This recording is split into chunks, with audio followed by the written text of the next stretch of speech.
Halo semuanya, lanjut lagi ke mata kuliah pengantar akuntansi. Nah, untuk pertemuan kali ini, di video kali ini kita akan lanjut ke chapter yang baru.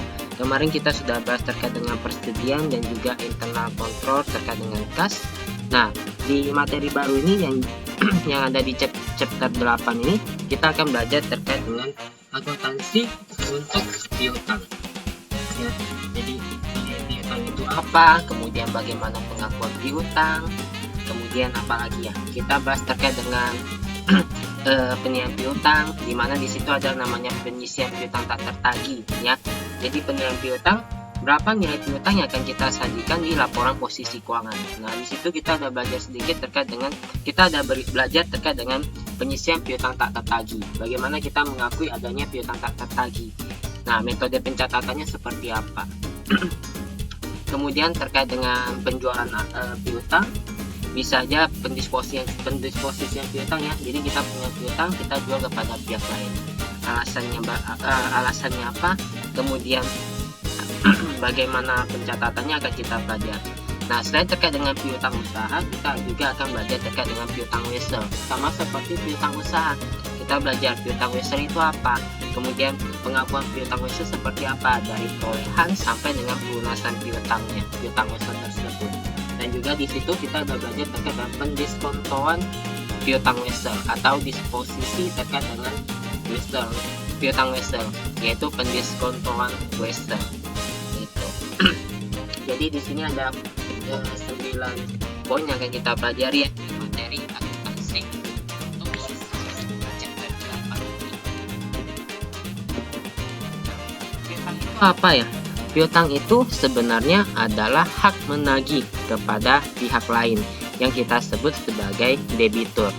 Ya, kita sebut sebagai debitur. Kalau kita punya hutang sama itu orang, berarti orang itu kita sebut kreditur. Nah, sebaliknya kalau kita punya piutang sama itu orang, kita mau menagih, nah orang itu kita sebut sebagai debitur. Ya. Jadi ada namanya debitur dan juga ada namanya kreditur. Ini berkaitan dengan piutang, kalau debitur, kalau kreditur berkaitan dengan hutang. Nah, piutang itu apa? Piutang itu adalah hak menagih kepada pihak lain yang kita sebut sebagai debitur akibat adanya transaksi di masa lalu. Nah, saya ambil contoh, misalnya bulan lalu kita ada jual barang dagang misalnya secara kredit. Nah, dari transaksi itu, dari kejadian itu kita menagihnya, kita mencatatnya sebagai piutang, di mana piutang kita bertambah, penjualan bertambah. Di bulan berikutnya kita sudah di saat itu kita sudah punya hak untuk menagih. Ya, kita sudah mempunyai hak untuk menagih sebesar nilai yang kita jual kepada si pelanggan itu sendiri. Nah, itu terkait dengan piutang. Jadi piutang itu adalah hak untuk menagih kepada pihak lain yang kita sebut sebagai debitur akibat adanya transaksi yang terjadi di masa lalu, di periode di masa sebelumnya, ya, di masa lalu. Nah, contohnya apa lagi? Misalnya kita pinjamkan uang sama karyawan. Nah, pada saat itu kita keluarkan kas. Nah, setelah kita keluarkan kas, kita dapatkan apa? Pinjaman karyawan yang kita akui sebagai piutang karyawan. Jadi dengan munculnya piutang karyawan ini, kita mempunyai hak untuk menagih kepada karyawan itu sebesar nilai yang kita pinjamkan kepada dia. Jadi untuk piutang itu apa? Piutang itu adalah hak untuk menagih sejumlah uang kepada seseorang atau suatu perusahaan yang timbul karena adanya suatu transaksi di masa lalu. Pada umumnya biasanya itu piutang timbul karena adanya transaksi penjualan secara kredit. Jadi kalau di PowerPoint ini, piutang itu adalah sejumlah uang yang diterima, yang didapatkan dari seseorang atau suatu perusahaan yang diekspektasikan dapat ditagihkan, ya, dapat ditagihkan dalam bentuk tunai. Jadi bisa kita terima secara tunai dari seseorang atau suatu perusahaan yang dapat kita ekspektasikan gitu. Nah, sejumlah uang yang didapat dari customer, ya, yang didapat dari hasil penjualan barang dagang ataupun jasa. Nah, kalau jenis piutang ini kita sebut sebagai piutang usaha atau bank fisik. uang yang didapat dari yang ditagihkan kepada si customer atas suatu transaksi di masa lalu terkait dengan penjualan barang atau jasa. Itu kita sebut sebagai piutang usaha. Kemudian yang kedua, nah ini jenis piutang kedua. Ini sama, ini kurang lebih sama ya, tetapi ini adalah bentuk pernyataan secara tertulis bahwa ada sejumlah uang yang akan kita terima dari suatu pihak, ya. Ada pernyataan secara tertulisnya. Nah, ya, written promise. Jadi ada suatu surat janji yang ditulis secara resmi, ya, yang ditulis secara legal atas sejumlah uang yang akan diterima oleh perusahaan. Kita menyebutnya itu istilahnya untuk piutang ini, jenis piutang ini kita sebut sebagai piutang wesel atau wesel tagih atau notes receivable, ya. Jadi kalau piutang wesel dan wesel tagih itu sama istilahnya, artinya sama. Kemudian yang ketiga ini yang tidak termasuk kedua kategori ini, ya, tidak masuk kedua kategori ini, yang tidak tidak muncul, yang bukan piutang yang bukan muncul atau sejumlah uang yang akan dapat kita tagihkan kembali di masa yang dapat kita tagihkan di masa yang akan datang, bukan dari hasil penjualan barang dagang atau jasa, ya, tetapi dalam bentuk lainnya. Misalnya piutang bunga, ada bunga yang akan kita terima di kemudian hari. Nah, kita catat sebagai piutang bunga, ya. Pinjaman kepada karyawan, kemudian bentuk pajak, ya, return restitusi dari pajak penghasilan. Nah, itu juga masuk ke piutang yang kita sebut sebagai piutang lainnya atau piutang lain-lain, ya. Ada receivable, di mana jenis piutang ini ekspektasi yang ada uang yang akan kita terima di masa akan datang akibat transaksi di masa lalu yang tidak ada kaitannya dengan transaksi penjualan barang atau dagang, penjualan barang dagang atau jasa. Kita mengkategorikannya sebagai piutang lain-lain atau piutang lainnya, other receivables. Nah, di sini ada beberapa contoh perusahaan nih terkait dengan nilai piutang yang tercatat di laporan keuangannya, khususnya itu laporan posisi keuangan. Ini ada persentase piutang dari total asetnya. Di sini ada perusahaan Adidas, ya, yang kita kasih kode dari Dutch itu Belanda, ya, kalau nggak salah, ya. Kalau saya salah kalau dikoreksi, ya.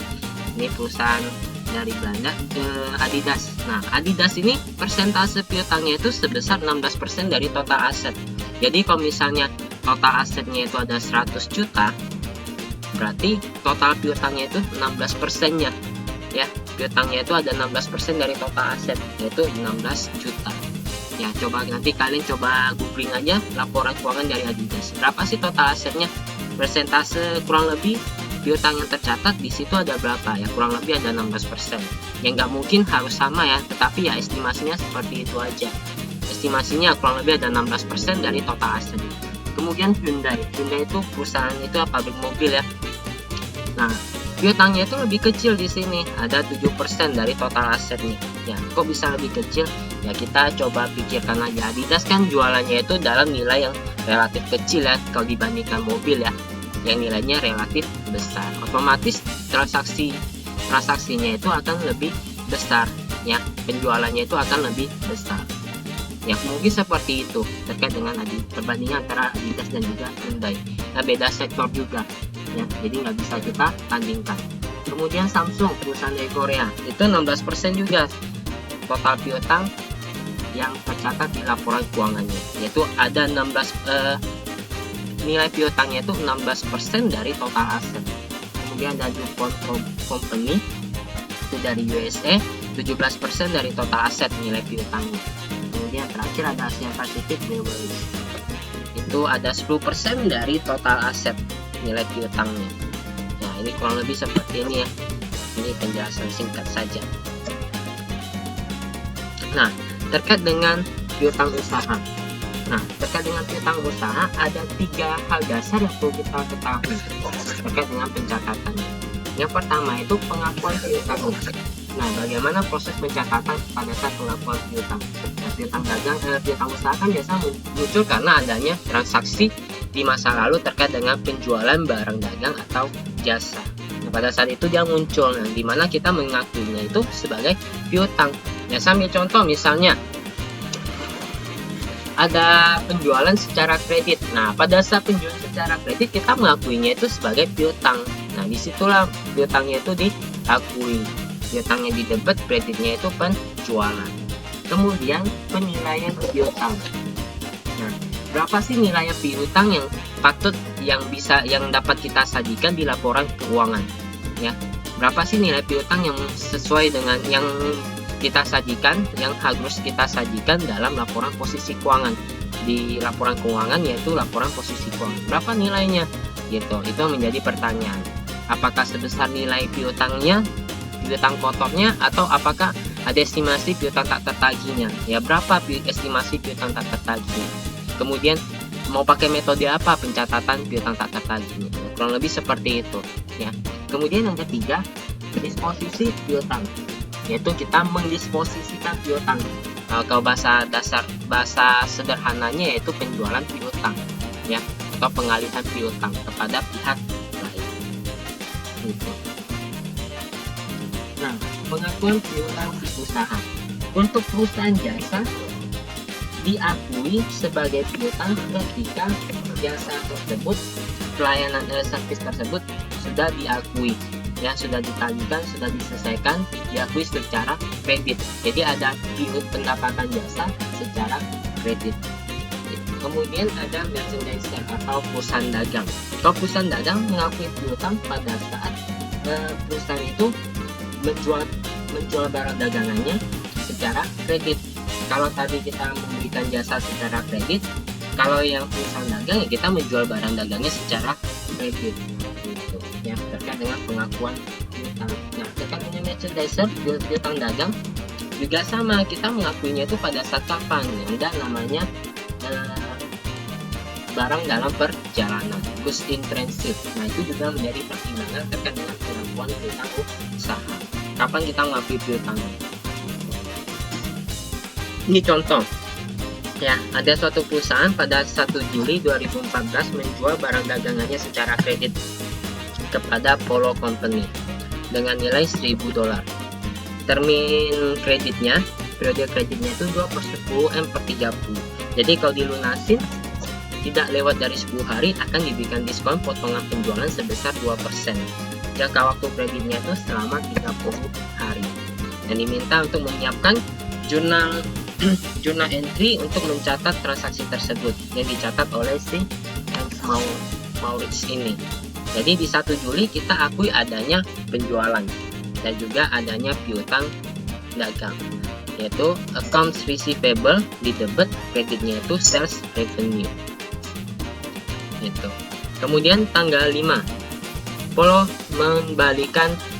melakukan retur, ya, mengembalikan barang dagang yang dibeli dengan nilai $100 kepada Hans Maurits. Jadi di tanggal 5 Juli itu ada retur penjualan. Kalau ada retur penjualan, ya, kita mengakuinya apa? Kita hapus piutangnya sebesar $100 ini karena dikembalikan. Kemudian kita akui adanya retur penjualan. Itu sales return and allowance senilai 100 di debit, kreditnya ya kita kurangi piutang kita di kredit, accounts receivable.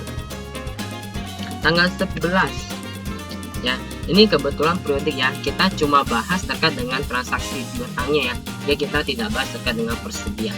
Ya, harusnya kalau kita pakai perpetual kita balikin persediaan barang dagang, KPP juga kita kurangi.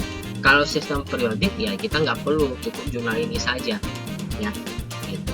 Tanggal 11 Juli Hans Maurits menerima pembayaran dari Polo Company, ya, terkait dengan transaksi tanggal 1 kemarin.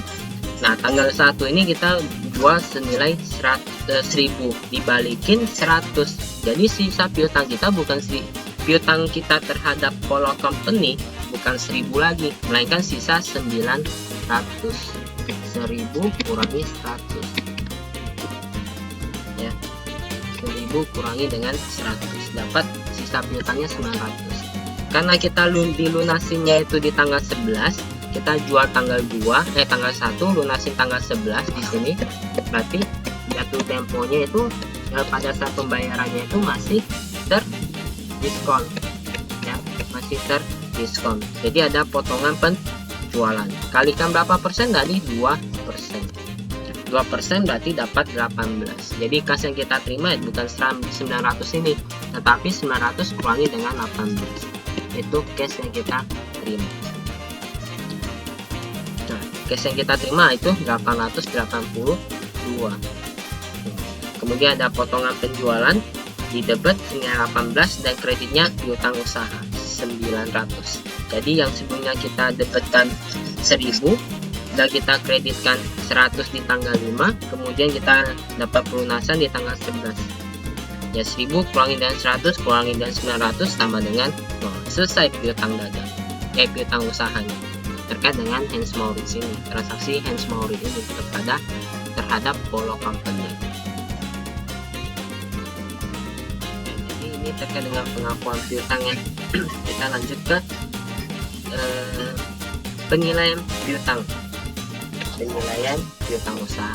Nah, piutang usahanya ini disajikan di laporan keuangan, yaitu laporan posisi keuangan atau Statement of Financial Position.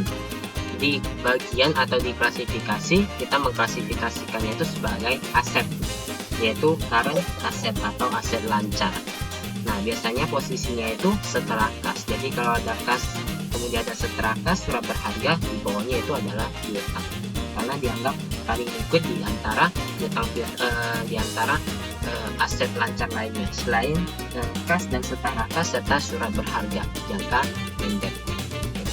Nah, penilaian piutang usaha ini yang disajikan di laporan posisi keuangan di bagian current aset atau aset lancar yang kita sajikan pada nilai realisasi bersih.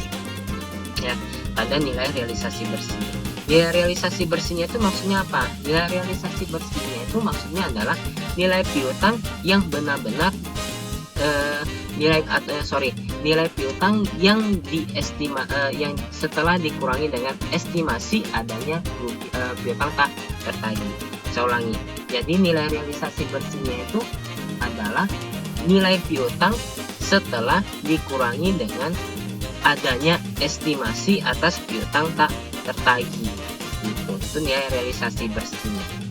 Nah, berarti kita ada estimasi atau ada ekspektasi, ada keraguan adanya piutang tak tertagih, ya. Jadi ada piutang yang tak tertagih. Nah, kenapa bisa begitu?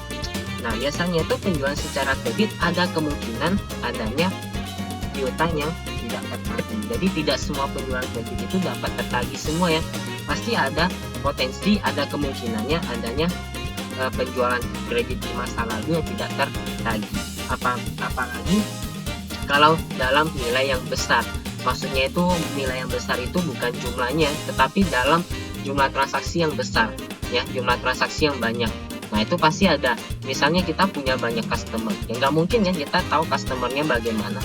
Ya, pada saat penjualan ya kita pasti maunya jual terus, tetapi kita kurang hati-hati dalam melihat customer, si pembeli. Kita kasih aja penjual secara kredit, ternyata si pembelinya itu lari atau nggak ada di tempat lagi, kabur. Ya, bisa aja seperti itu, ya. Semakin besar piutang yang kita miliki, ya semakin besar potensi adanya piutang tak tertagih itu, gitu.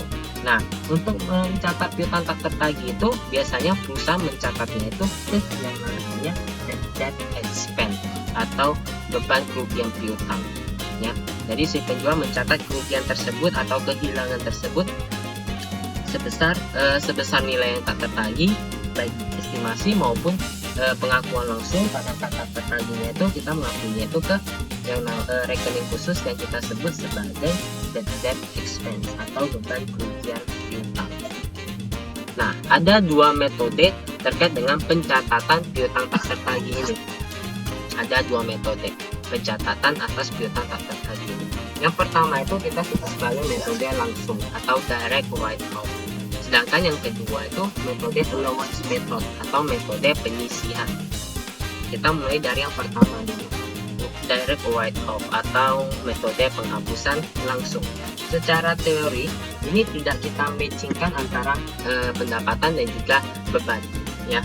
Jadi kita langsung hapus tanpa memperhatikan terkait dengan prinsip matching principle. Jadi kita jualnya kapan, tidak tertagihnya misalnya 1-2 tahun kemudian, ya 1-2 tahun kemudian baru kita akui terkait dengan kerugian piutangnya. Nah, akan muncul di laporan baru, di mana beban itu sebenarnya bukan biaya atau pengorbanan yang dilakukan oleh perusahaan terkait dengan pendapatan yang akan diterima di periode tersebut pada saat dia mengakui kerugian piutangnya itu. Nah, jadi tidak berkaitan dengan matching principle terkait dengan metode penghapusan langsung. Jadi metode penghapusan langsung ini sampai benar perusahaan piutang tersebut sudah benar-benar tidak dapat ditagih, baru dihapus piutang tersebut.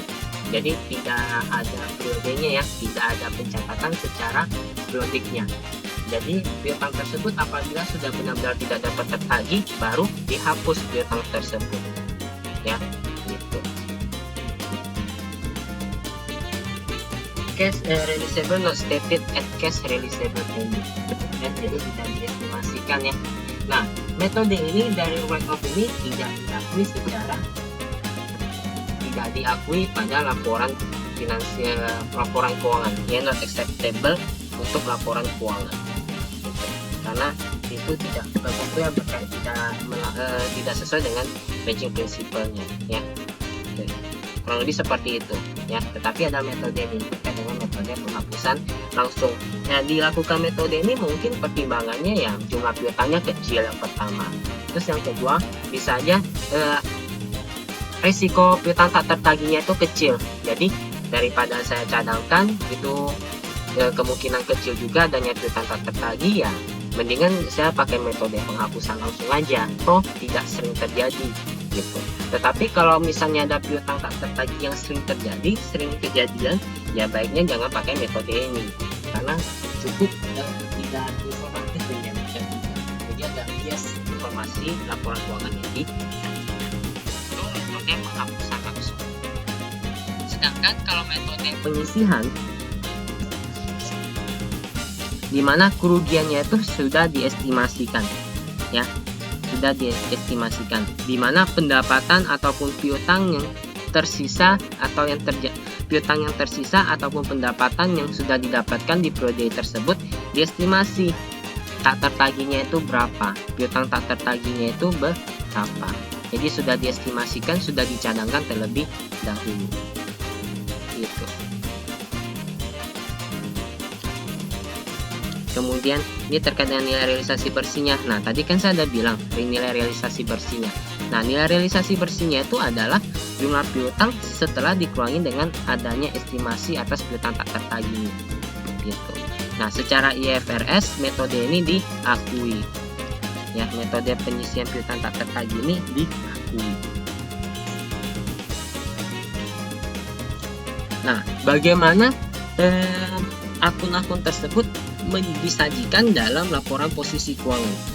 Ya, disajikan dalam laporan posisi keuangan. Di sini kita ambil contoh, misalnya kita punya account receivable atau piutang sebesar 500. Kemudian kita sudah estimasikan adanya piutang tak tertagih senilai 25. Jadi yang disajikan di sini ada account receivable sebesar 500 didebet kan di aset nih. Aset kan posisi normalnya di debitnya 500. Kemudian ada allowance. Nah, allowance-nya itu yang di kredit nih, kredit. Kalau kita taruh di debit, di posisi debit bagian aset, berarti bersifat mengurangi. Berarti nilai realisasi bersih atas piutang tersebut adalah 475. Gitu. Ya, kurang lebih seperti ini. Gitu. Nah, ini urutannya tidak berbeda ya antara standar internasional dengan standar di Indonesia ya. Hanya kelas di atas piutang inventory baru supplies. Jadi 500 piutangnya tak tertagihnya diestimasikan, penyisian piutang tak tertagihnya 25 dikurangi, berarti sisa nilai realisasi atas piutang tersebut adalah 475. Ya, seperti itu ya. Jadi piutang yang disajikan di laporan posisi keuangan ada nilai realisasi bersihnya, yaitu setelah dikurangi dengan penyisian piutang tak tertagih, yaitu nilai bersihnya 475. Nah, lanjut. Misalnya ada penjualan secara kredit senilai 100. Berarti pada saat itu kita akui adanya piutang di debit kreditnya itu penjualan. Jadi piutang usaha kita 500 tambah 100 menjadi 600. Nah, ini estimasi belum ada ya, masih sama. dan juga tidak ada piutang tak tertagih juga ya di situ. Makanya itu masih kita cadangkan di penyisian piutang tak tertagih. Kemudian tertagih piutang usaha sebesar 333. Jadi account receivable kita kurangi. Yang 600 tertagih 330. Ya, collected. Lanjut. Nah, diestimasikan di sini. Nah, ini metode penyisian piutang tak tertagihnya. Disesuaikan ada $15 yang diestimasikan tidak tertagih. Ya, apakah dia pakai pendekatan neraca atau salah baru atau penjualan?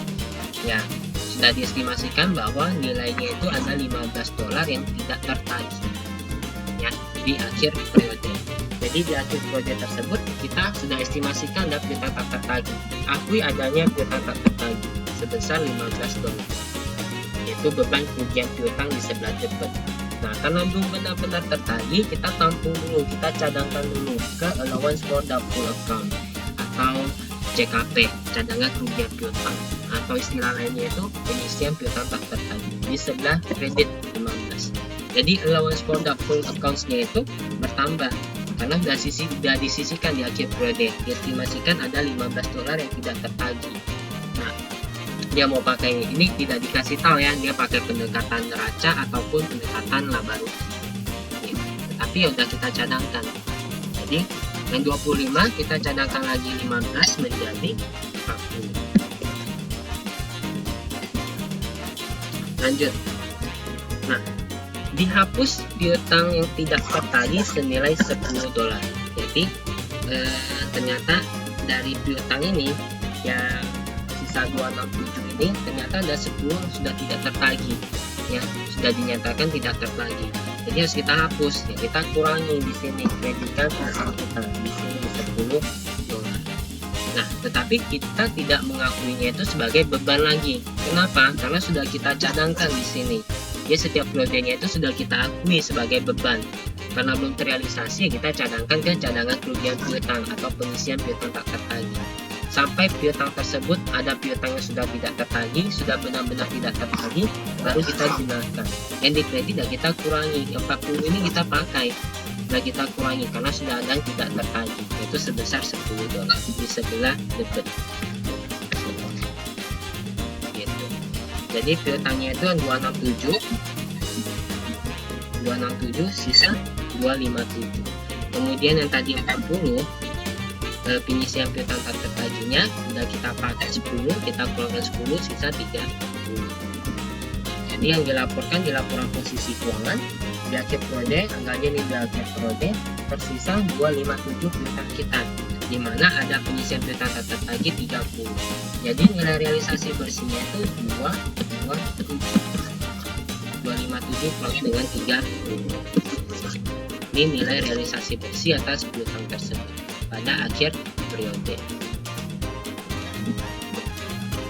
Kalau tadi metode penyisian di mana setiap periodenya itu kita ada melakukan penyisian piutang tak tertagih dengan membuat jurnal adanya beban kerugian piutang tersebut, jadinya itu cadangan kerugian piutang. Pada saat piutang tak tertagih sudah benar-benar tidak dapat tertagih, baru kita hapus piutang kita, tetapi tidak mengakuinya sebagai beban lagi, tetapi kita pakai cadangan kerugian piutang kita. Itu metode penyisian.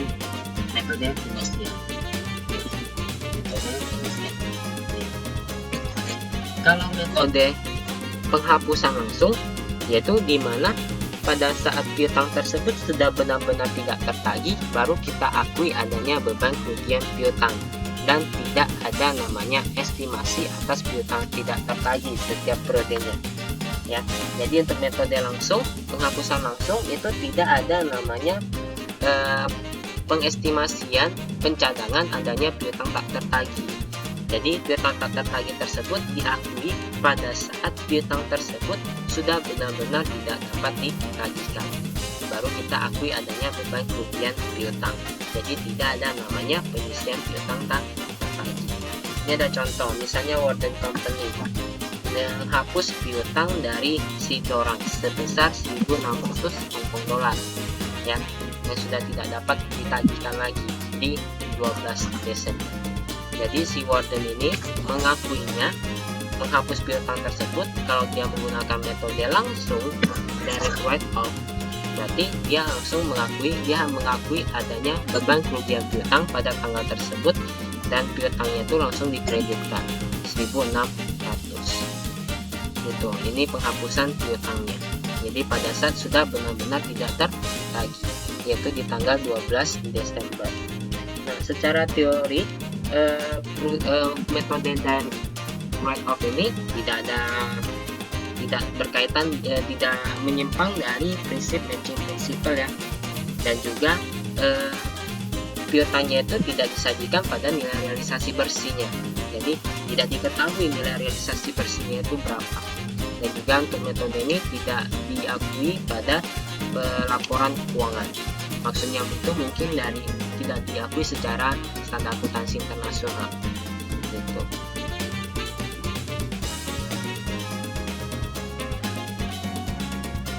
Jadi secara teorinya itu tidak disarankan ya, tidak diinginkan, lebih seperti itu.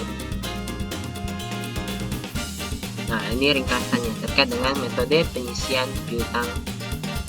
Terkait dengan penilaian piutang menggunakan metode penyisian atas piutang tak tertagih. Jadi si perusahaan itu mengestimasikan adanya piutang yang tidak tertagih setiap periodenya. Jadi dicadangkan dulu. Nah, pengestimasiannya itu dengan cara melakukan penyesuaian, membuat ajudan penyesuaian di mana ada mengakui yang namanya beban kerugian piutang, dan juga karena belum benar-benar terrealisasi, tidak tertagih, tapi hanya diestimasikan saja, ya kita cadangkan ke yang namanya allowance for doubtful accounts atau cadangan kerugian piutang. Istilah lainnya penyisian piutang tak tertagih. Nah, allowance for doubtful accounts ini atau cadangan kerugian piutang ini adalah akun kontra dari si aset, yaitu piutang. Jadi bersifat mengurangi nilai dari si piutang itu karena sudah kita cadangkan adanya piutang tak tertagih. Nah, perusahaan pada saat penghapusan piutang, pada saat piutang tersebut sudah benar-benar tidak dapat tertagih dan akan dihapus piutang tersebut, si perusahaan bukan mendebitkan bad debt expense lagi atau beban kerugian piutang lagi, tetapi menggunakan cadangan yang sudah dicatat, sudah diestimasikan di setiap periodenya, yaitu mendebitkan allowance doubtful accounts atau cadangan kerugian piutang dan menghapus piutangnya di sebelah kredit gitu. Ini ada contoh. Hamson Furniture mempunyai penjualan kredit senilai 1.200.000 euro pada tahun 2014, di mana ada 200.000-nya ini tidak tertagih ya, pada ada 200.000 tidak tertagih di 31 Desember atau sampai dengan 31 Desember.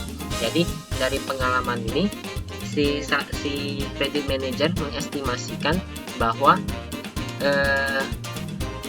dari transaksi tersebut 1.200.000 diestimasikan ada 12.000 euro yang tidak tertagih, yang ada kemungkinan tidak tertagih. Jadi di tanggal 31 Desember si perusahaan mengakui adanya beban kerugian piutang. Karena ini cuma estimasi, baru dicadangkan, ya kita taruh ke allowance for doubtful accounts atau cadangan kerugian piutang.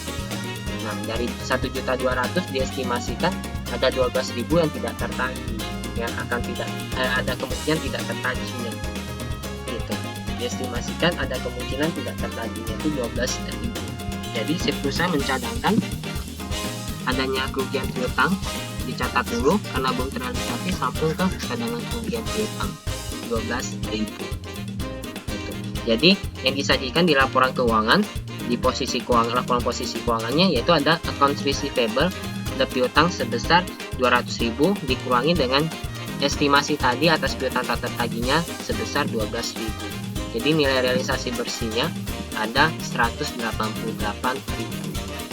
Gitu. Kemudian lanjut ilustrasinya. Nah, ini untuk mencatat penghapusan piutang yang tidak tertagih. Ini ada the Financial Vice President of Hampson Furniture mengotorisasi atau meng-ACC atau memproses adanya piutang tidak tertagih dari FHWR pada 1 Maret 2015 sebesar 500 euro. Jadi jurnalnya tadi karena sudah kita cadangkan ya kita nggak akui sebagai beban lagi pada saat piutang tak tertagih ya, karena sudah dicadangkan tiap bulannya, sudah diakui tiap bulannya dan dicadangkan ke piutang tak tertagih, pengisian piutang tak tertagih karena belum terrealisasi. Nah, pada saat sudah benar-benar tidak terrealisasi, sudah benar-benar terrealisasi piutang tak tertagihnya, nah baru kita pakai. Jadi debitnya itu bukan bad debt expense lagi ya, tetapi allowance for doubtful accounts atau pengisian piutang tak tertagih senilai 500. Kreditnya yaitu accounts receivable atau piutang. Jadi dari 200 ribuan tadi kita kurangkan 500, kita hapus 500, sisa 199.500 euro. Kemudian sedangkan pengisian piutang tak tertagihnya atau cadangan kerugian piutangnya yang tadinya kita cadangkan 12.000 dan kita pakai 500. Tersisa 11.500. Lanjut. Kemudian di 1 Juli. Tadi di 1 Maret ya. Ya, 1 Maret. Ini 1 Juli. Ternyata si RAWR ini membayar piutang tersebut yang udah kita hapus tadi, dibayar 500 euro ya atas penghapusan piutang tadi. Nah, kemarin di tanggal 1 Maret kan kita estimasikan tidak tertagih nih. Ternyata di 1 Juli si RAWR ini berhasil mampu membayarnya. Jadi kalau tidak tertagih, tidak serta-merta kita nggak tagih ya, tetapi tetap kita tagih. Cuma kita bersifat konservatif aja. Makanya nggak tertagih nih, buru-buru kita hapus sebagai beban. Gitu. Tetapi kalau bisa kita tagih ya kita balikin lagi. Nah, karena ini di 1 Juli bisa kita tagih ya kita balikin penghapusan kita tadi. Yang ini muncul kembali piutang, kemudian allowance for doubtful accounts-nya atau cadangan kerugian piutangnya kita tambahkan kembali. Kalau receivable di debit, kreditnya allowance for doubtful accounts 500. Kemudian baru kita hapus piutangnya. Yang tadi sudah kita hapus, kita muncul kembali ya kita lunaskan. Ada cash 500, kita terima tunai, kreditnya kita hapus piutang tersebut yang sudah dibayarkan sama RAWR ini. Gitu. Jadi untuk estimasi atas piutang tak tertagih, metode pencadangan piutang kerugian piutang atau metode penyisian piutang dagang itu ada dua pendekatan ya, ada dua pendekatan terkait dengan perhitungan piutang tak tertagih. Yang pertama itu pendekatan laba rugi ya atau pendekatan penjualan, di mana persentase atas piutang tak tertagihnya itu diestimasikan dari penjualan ya, dari penjualan. Bisa aja total penjualan kredit, penjualan kredit bersih, penjualan bersih. Pokoknya semuanya itu diestimasikan dari si yang ada di laporan laba rugi terkait dengan penjualan persentasenya. Nah, ini lebih berkaitan dengan prinsip matching principle, di mana beban kerugian piutang yang diakui sesuai dengan terkait dengan pendapatan yang diterima di bulan berikutnya. Ya, biasanya kita sebut sebagai pendekatan pendekatan laba basis on relationship. Jadi hubungan dari hubungan dari keuntungan yang didapat di periode berjalan. Ya, ini persentase dari penjualan. Bisa ada penjualan bersih, penjualan kotor, penjualan kredit, penjualan total penjualan juga bisa. Ya, tergantung dari kebijakan perusahaan mau mengestimasikannya dari mana. Gitu. Ini yang pertama. Yang kedua, itu saya sebutnya itu sebagai pendekatan neraca, ya, pendekatan neraca atau pendekatan piutang. Ya, kalau lebih seperti ini. Ini berkaitan dengan hubungan yang ada di terkait dengan laporan posisi keuangan, yaitu terkait dengan piutang usaha. Nah, ini perhitungan estimasi atas piutang tak tertagihnya itu dari persentase piutang ya, persentase piutang. Nah, persentase piutangnya ini ya tidak serta-merta dapat berapa langsung kita akui sebagai bad debt expense dan juga allowance for doubtful accounts-nya, tetapi kita sesuaikan dengan cadangan kerugian piutang yang sudah ada atau allowance doubtful accounts yang sudah ada. Ya, jadi ini persentase dari neraca yang kita sesuaikan pada allowance doubtful account-nya atau pengisian piutang tak tertagihnya, cadangan kerugian piutangnya, kurang lebih seperti itu. Jadi kalau ini persentase dari penjualan yang pertama ini, yang kedua ini persentase dari neraca. Kalau penjualan langsung kalikan bad debt expense, allowance for doubtful accounts-nya. Kalau yang pendekatan kedua ini, yang neraca ini atau piutang ini, kita kalikan dari piutang, kemudian kita cadangkan, tidak langsung kita cadangkan ya, tetapi kita sesuaikan saldonya dengan allowance for doubtful accounts-nya. Kenapa? Karena persentase dari neraca ini mewakili semua piutang. Ya, semua piutang berarti terkait dengan allowance for doubtful accounts yang di periode sebelumnya juga, gitu. Jadi tidak boleh langsung kita akui semuanya, harus kita selisihkan dengan saldo cadangan kerugian piutang sebelum penyesuaian.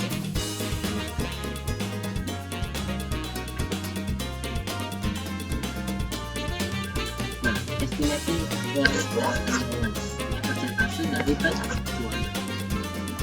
persentase dari penjualan. Ini berkaitan dengan matching prinsipal terkait dengan penjualan dan juga beban kerugiannya. Ya. Jadi si manajemen akan mengestimasikan persentase dari penjualan kredit yang tidak tertagih, yang diestimasikan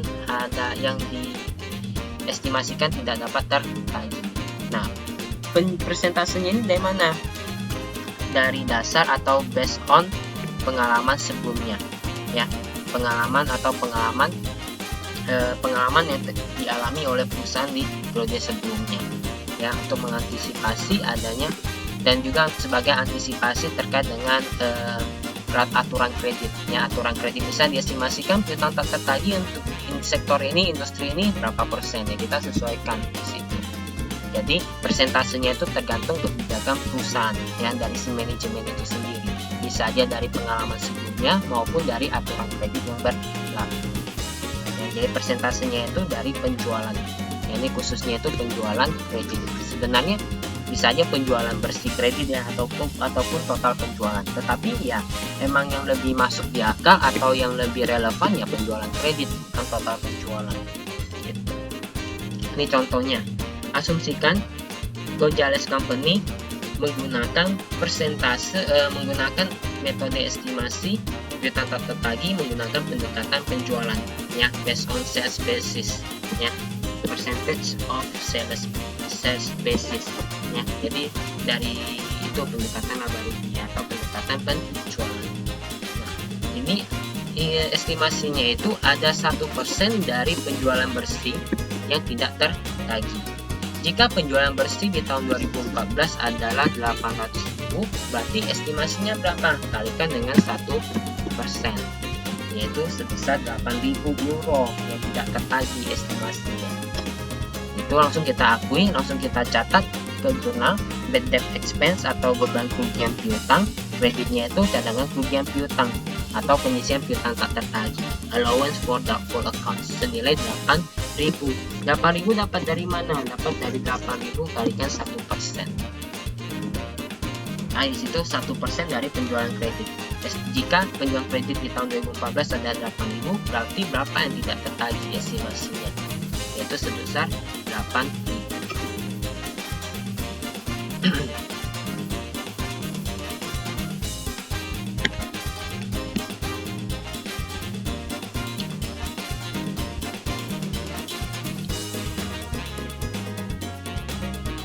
Jadi persentase dari penjualan atau pendekatan penjualan untuk metode penyisihan ini menekankan pada matching principle terkait dengan beban dan juga pendapatan. Jadi beban yang dikorbankan ya sesuai dengan pendapatan yang diterima, terkait dengan pendapatan yang diterima. Kemudian penyesuaian atas piutang tak tertagihnya itu mengabaikan cadangan kerugian piutang atau allowance for doubtful accounts-nya atau penyisian piutang tak tertagih yang sebelumnya. Jadi kita abaikan yang 1723 ini. Nah, dapat berapa langsung kita jurnal bad debt expense pada di debit kreditnya allowance for doubtful accounts 8.000. Jadi setelah penyesuaian itu muncul beban kerugian piutang di tahun 2014. Nah, ini yang berkaitan dengan penjualan tahun 2014. Diestimasikan ada 8.000 tidak tertagih. Nah, karena belum benar-benar terrealisasi, ya kita cadangkan dulu ke allowance portfolio account-nya atau pengisian piutang tak tertagihnya. Yang sebelumnya itu ada 1.723, kita tambahkan 8.000 menjadi 9.723. Gitu. Jadi kita abaikan saldo awalnya, langsung kita cadangkan saja nih. Kemudian yang kedua yang tadi estimating the allowance menggunakan pendekatan neraca dari nilai piutang. Ya, ini nilai realisasi bersihnya itu berkaitan dengan piutang usaha dan juga penyisian piutang tak tertagih. Nah, ini lebih menekankan terkait dengan hubungan dari laporan posisi keuangan. Jadi si manajemen mengestimasikan piutang tak tertagihnya itu dari nilai percentage relationship between the amount of receivable and expected losses from collectible accounts. Jadi si manajemen mengestimasikan piutang tak tertagihnya itu dari nilai piutang, ya, dan diestimasikan dari piutang tersebut tidak ada yang tidak diestimasikan ada yang tidak tertagih. Persentasenya berapa? Ya dari nilai piutang ini persentasenya dari nilai piutang. Nah, dari nilai piutang ini, nah kalau udah dapat ya kita harus sesuaikan dengan saldo awal kita. Saldo awal dari portfolio account ini. Jadi nggak bisa langsung kita jurnal ya, karena ini berhubungan dengan total piutang. Di mana total piutang itu bukan hanya penjualan kredit di bulan ini saja, di periode berjalan saja, tetapi juga berkaitan dengan periode-periode sebelumnya. Otomatis nilai yang didapatkan, persentase yang didapatkan itu merupakan total dari penyisian piutang tak tertagihnya, totalnya. Jadi kita sesuaikan dengan saldo awalnya, kita selisihkan baru kita jurnal. Nah, terkait dengan penyisian piutang tak tertagih pendekatan neraca dari saldo piutang, ada yang kita mengenal ada namanya analisis umur piutang, ya. Analisis umur piutang. Nah, analisis umur piutang itu maksudnya apa? Maksudnya adalah kita mengelompokkan piutang berdasarkan umur piutangnya atau tenggang waktunya. Jadi dari total piutang ini kita kategorikan lagi per umur piutangnya. Yang belum jatuh tempo berapa? Kemudian yang sudah jatuh tempo 1-30 hari berapa? Kemudian piutang yang sudah jatuh tempo dari 31-60 hari berapa? Kemudian seterusnya, misalnya yang sudah jatuh tempo lebih dari 60 hari berapa? Dan seterusnya. Nah, kurang lebih seperti itu. Jadi dikelompokkan per umur piutangnya. Seperti yang kita ketahui, semakin lama piutang itu mengendap tidak dibayarkan sama si customer, otomatis semakin lama ya semakin besar resiko tidak tertagihnya. Otomatis semakin lama umur piutang itu ya semakin besar persentase piutang tak tertagihnya. Nah, itulah fungsi dari analisis umur piutang. Jadi kita tidak memperlakukan semua piutangnya itu sama, tetapi kita berdasarkan memilah-milah berdasarkan resikonya, tingkat resiko dari piutang tersebut. Jadi semakin beresiko ya piutang tak tertagihnya diestimasikan lebih besar. Nah, ini ada contohnya, yang aging accounts receivable atau analisis umur piutang. Nah, ini ada saldo piutangnya itu ada 39.600, ya, dari si Header, Sports Car, Picker, dan Tippet, dan juga lainnya. Nah, dari ini semua 39.600 dipisahkan per umur piutangnya. Ada yang belum jatuh tempo, yang sudah jatuh tempo 1-30 hari, kemudian 31-60 hari, kemudian 61-90 hari, dan yang sudah jatuh tempo lebih dari 90 hari. Nah, ini kan lebih riskan ya, udah lama dia ngutangnya sama kita tetapi belum dibayarkan. Saya ambil contoh satu, misalnya di header ini total piutangnya itu ada 600. Dari 600 ini yang belum jatuh tempo nggak ada, tetapi yang sudah jatuh tempo 1-30 hari ada $300. Kemudian yang sudah jatuh tempo 31-60 hari nggak ada, yang sudah jatuh tempo 60-90 hari ada satu, yaitu sebesar $200. Dan sisanya 600 kurangi 300 kurangi 200 berarti sisanya ya ada $100 yang sudah jatuh tempo 90 hari. Kemudian lanjut ke yang bonds. Nah, yang bonds ini yang nunggak nggak ada ya, kosong ya. Tetapi yang belum menunggak ada $300. Nah, lanjut semuanya. Jadi totalnya 39.600, ada 27.000 yang belum jatuh tempo. Kemudian ada 5.700 yang sudah jatuh tempo lewat dari 1 sampai 30 hari. Yang sudah lewat jatuh tempo 31 sampai 60 hari ada $3.000. Kemudian yang sudah lewat jatuh tempo 61 sampai 90 hari ada $2.000. Dan sisanya 1.900 itu yang sudah lewat jatuh tempo lebih dari 90 hari. Diestimasikan yang belum jatuh tempo ada 2% tidak tertagih. Semakin lama menunggak ya semakin besar resikonya, resiko piutang tak tertagihnya. Jadi 20% untuk yang tidak tertagih, yang belum jatuh tempo. Yang sudah jatuh tempo lewat dari 1 sampai 30 hari ada 44%. Nah, makin naik ya di sini ya. Kemudian yang sudah lewat jatuh tempo 31 sampai 60 hari 10%. Yang 61 sampai 90 hari 20%, dan yang lebih dari 90 hari 40%. Nah, ini semakin naik nih, semakin lama menunggak ya semakin besar resiko piutang tak tertagihnya. Jadi estimasinya juga lebih besar. Nah, tinggal dikalikan. Yang belum jatuh tempo $27.000, ada 2% tidak tertagih, dapat 540. Yang sudah lewat jatuh tempo 1 sampai 30 hari ada 5.700 di sini. Diestimasikan 4% tak tertagih, kalikan aja dapat 228. Lewat jatuh tempo 31 sampai 60 hari ada 3.000, 10% tak tertagih dapat 300. Yang sudah lewat jatuh tempo 61 sampai 90 hari itu ada $2.000. Diestimasikan 2% tak tertagih dapat 400. Dan yang terakhir $1.900 yaitu yang sudah lewat jatuh tempo 90 hari. Diestimasikan 40% tak tertagih, kalikan aja dapat 760. Jadi total dari analisis umur piutang ini ada total sebesar $2.228, yaitu estimasi atas piutang tak tertagihnya ya, yaitu sebesar $2.228. Jadi dari analisis umur piutang dapat $2.228 piutang tak tertagih, estimasi atas piutang tak tertagih.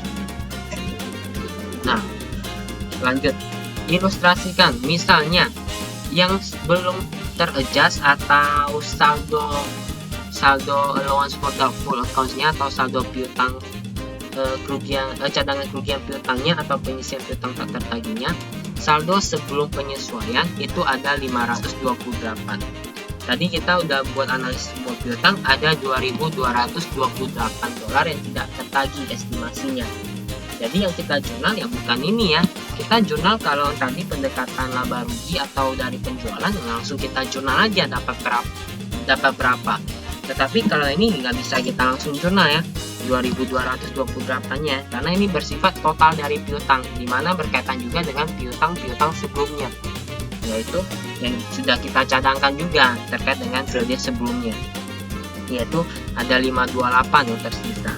Jadi harus kita selisihkan 2.228 selisihkan dengan sisa piutang cadangan kerugian piutangnya. Ini kebetulan di posisi kredit ya, kita kurangi 528.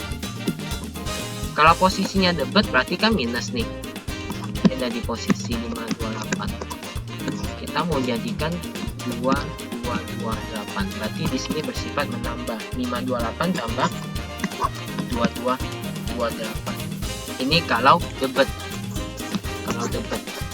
Kalau kredit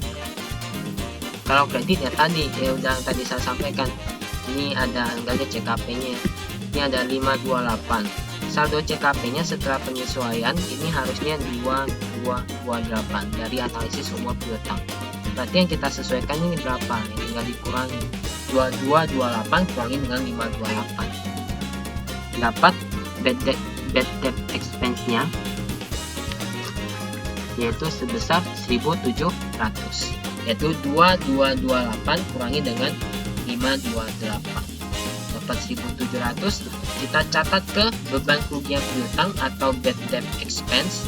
Kreditnya kita cadangkan dulu ke cadangan kerugian piutang atau penyisian piutang tak tertagih atau allowance for doubtful accounts gitu.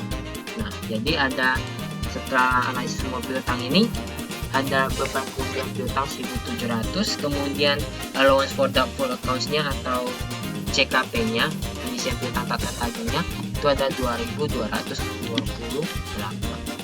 Dan kita sesuaikan, sebelumnya ada 528 di debit, kita sesuaikan 1.700, dapat 2228 sesuai dengan analisis umur piutang. Nah, kurang lebih seperti ini terkait dengan metode penyisian piutang, baik menggunakan pendekatan penjualan maupun pendekatan piutang. Jadi kalau pendekatan penjualan dari persentase penjualan, khususnya itu penjualan kredit, sedangkan kalau pendekatan piutang itu persentasenya dari piutang itu sendiri. Biasanya dilakukan namanya analisis umur piutang gitu. Jadi pencatatannya juga beda ya. Kalau yang pendekatan penjualan ya langsung kita jurnal dapat berapa. Kalau kita menggunakan pencadangan piutang tak tertagih menggunakan pendekatan piutang, ya kita biasanya melakukan analisis umur piutang, di mana nilai piutang, estimasi piutang tak tertagih yang kita hasilkan itu yang kita hitung adalah total piutang, saldonya. Jadi yang kita sesuaikan ya kita sesuaikan dengan saldo awalnya, saldo sebelum penyesuaiannya juga. Itu. Kalau di kredit ya kita kurangi dari saldonya dengan saldo sebelumnya. Kalau di debit ya kita jumlahkan dari saldonya, dijumlahkan ditambahkan lagi dengan saldo sebelum penyesuaiannya yang ada di debit. Sudah memulai bisnisnya selama 5 tahun. Ini ada data-data keuangan terkait dengan piutang usaha. Di posisi debit 30.000, kemudian ada total penjualan 180.000 di kredit, kemudian allowance for doubtful accounts-nya, TKP-nya. Nah, ini posisinya minus ya, kebalikannya ada di sebelah debit 2.000. Jadi CKP-nya itu 2.000. Piutang tak tertagih diestimasikan 10% dari piutang. 10% dari piutang, berarti 10% kalikan dengan 30.000. Terdapat yang namanya 3.000 ya. 3.000. Di sebelah kreditnya harusnya 3.000. Jadi berapa perlu kita sesuaikan? Dia di posisi debit 2.000, harus kita sesuaikan menjadi 3.000 di posisi kredit. Berarti berapa yang kita kreditkan di sini? Berarti sebesar 5.000. 3.000 tambah 2. Ini sama seperti yang tadi saya jelaskan. Kalau di posisi debit bagaimana? Kalau di kredit bagaimana? Kalau di kredit sebelum CKP sebelum penyesuaian tinggal diselisihkan aja. Kalau dia di debit saldo CKP-nya sebelum disesuaikan ya kita jumlah kita tambahkan di situ.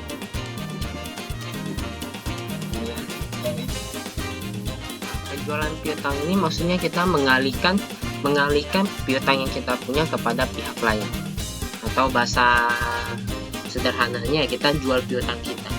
Ada dua alasan utama terkait dengan perusahaan menjual piutangnya. Ya, yang pertama alasannya adalah bisa aja satu-satunya sumber dari sumber dana kas dari perusahaan adalah piutang tersebut. Jadi misalnya perusahaan udah nggak punya kas nih, kasnya terbatas, dia membutuhkan dana, otomatis salah satu sumbernya yaitu dengan cara menjual piutang yang dia punya gitu kepada perusahaan faktor. Perusahaan faktor itu maksudnya perusahaan yang membeli piutang kita ya, gitu. Perusahaan pembiayaan, lembaga pembiayaan atau itulah sejenis gitulah gitu. Itu pertama. Yang kedua proses penagihan atas piutang yang cukup memakan waktu yang banyak dan juga memakan biaya yang besar, misalnya kalau lebih seperti itu ya.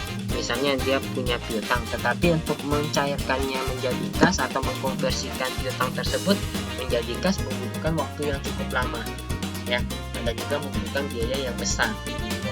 Ya daripada lama ya udah dilepasin aja, dijadikan aja kepada perusahaan faktor gitu. Ini itu dua alasan utama mengapa perusahaan mengalihkan piutangnya. atau menjual piutangnya. Nah, penjual piutangnya itu ke perusahaan faktor, bisa aja perusahaan lembaga keuangan ataupun pihak bank ya. Nah, dibeli piutang tersebut dibeli dari bisnis, dari hasil bisnis perusahaan ya, yang dimiliki oleh perusahaan, kemudian ditagihkan ya, ditagihkan langsung kepada si customer. Nah, biasanya itu pengalihan piutang ini si perusahaan faktor akan menggunakan ke kita biaya komisinya ya, biaya komisi atas penjualan piutang tersebut ya, atau fee penagihannya juga. Jadi ada bisa aja dikenakan fee penagihan atas piutangnya itu. Nah, fee-nya itu range-nya berapa? Kisaran 1-3% dari piutang yang dibeli sama si pihak bank yang kita jual lah itu. Gitu. Nah, ini ada contoh. Nah, asumsikan ini ada Safe Furniture Factor memfaktorkan piutangnya itu sebesar 6.000 NT apa ya? Dolar ya, NT dolar ya, NT apa ya? New Taiwan dollar, New Taiwan dollar sebesar 600.000 New Taiwan dollar kepada Federal Factors. Federal Factors mengcas atau mengenakan biaya pelayanan sebesar 2% dari nilai piutang tersebut ya, yang dibeli dari kita. Jadi yang dicatat sama Safe Furniture apa? Yang dicatat sama Safe Furniture tentunya ya, yang pertama hapus piutangnya 6.000, kemudian akui adanya biaya penagihannya atau biaya pelayanannya 2% dari 600.000 dapat 12.000. Kemudian ada kas yang kita terima yaitu 600.000 kurangi dengan 12.000. Jadi kas yang kita terima yang bukan sebesar nilai piutang kita, yaitu setelah dikurangi dengan biaya pelayanannya, yaitu 588.000. Kemudian kita akui adanya biaya pelayanan service charge expense-nya 12.000 dan hapus piutang kita. Gitu. Jadi sederhana ya untuk penjualan piutang. Sebenarnya penjualan piutang itu ada yang lebih rumit lagi, dimana ada yang tanggung renteng dan juga tanpa tanggung renteng. Dimana kalau misalnya piutangnya tidak tertagih, kita punya kewajiban untuk melunasinya kembali kepada perusahaan faktor itu. Gitu. Ya, kurang lebih seperti itu. Itu nanti akan kalian pelajari di akuntansi menengah. Kemudian penjualan menggunakan kartu kredit. Nah, ini penjualan menggunakan kartu kredit ya, pencatatannya kurang lebih sama seperti penjualan tunai. Ya, cuma biasanya penjualan kartu kredit menggunakan kartu kredit ada biaya penagihannya juga ya, ada biaya pelayanannya juga gitu. Biasanya kisaran 2-6% dari transaksi tersebut. Nah, ini ada contoh. Lee Company membeli 6.000 New Taiwan dollar ya, of music dollars for restaurant untuk restorannya dari yang musik. Dia beli sesuatu dari yang musik. Nah, menggunakan Visa First Bank. Berarti kartu kredit Visa First Bank ya. Gitu. First Bank mengenakan biaya pelayanan sebesar 3%. Fee-nya itu ada 3%. Jadi jurnal dicatat sama si yang musik bagaimana? Nah, dicatat sama yang musik berarti di sini ada kas yang diterima. Karena si Liko yang membeli ya, kita posisinya sebagai penjual, yaitu yang musik. Liko membeli, kita sebagai penjual, berarti posisi kita bukan Liko, bukan Lee Company, tetapi yang musik company. Jadi di sini ada penjualan yang kita akui 6.000, kemudian karena dibeli menggunakan kartu kredit, berarti kan kartu kredit langsung bayar ke kita ya. Cuma si kartu kredit tidak membayarkan semuanya, tetapi ada yang namanya biaya pelayanan, yaitu 3%. Nah, 3%-nya itu kita kalikan dengan 600.000 kalikan dengan 6.000 New Taiwan dollar, dapat 180. Jadi kas yang kita terima ya setelah pemotongan atas biaya penagihan ini, yaitu 5.820. Kok dipotong? Ya iya dipotong, kan kita belinya harusnya kan secara piutang, secara kredit. Karena kita pakai kartu kredit, dipakai kartu kredit ya, si kartu kredit langsung bayar kita. Jadi kita terima uangnya itu lebih cepat dari yang seharusnya gitu. Jadi si pembelinya itu bayarnya 1 bulan kemudian, tetapi si Visa First Bank sudah langsung membayar ke kita gitu. Ya, untuk mengantisipasi sebagai pelayanan atas tempo pembayarannya lebih cepat, ya dikenakan biaya penagihan ini atau biaya pelayanan ini, yaitu 3% gitu. Jadi si First Bank itu ada resiko kan, jadi ada resiko bulan depan belum tentu dibayar sama Silly Company gitu. Jadi sabar kamu duluan, ya tolong dikurangi lah gitu, tolong dipotong juga lah biaya pelayanan ini gitu, sebesar 3%. Jadi kas yang diterima sama Yang Music adalah 5820 atas penjualan 6.000. 180-nya itu adalah biaya penagihan atau biaya pelayanan.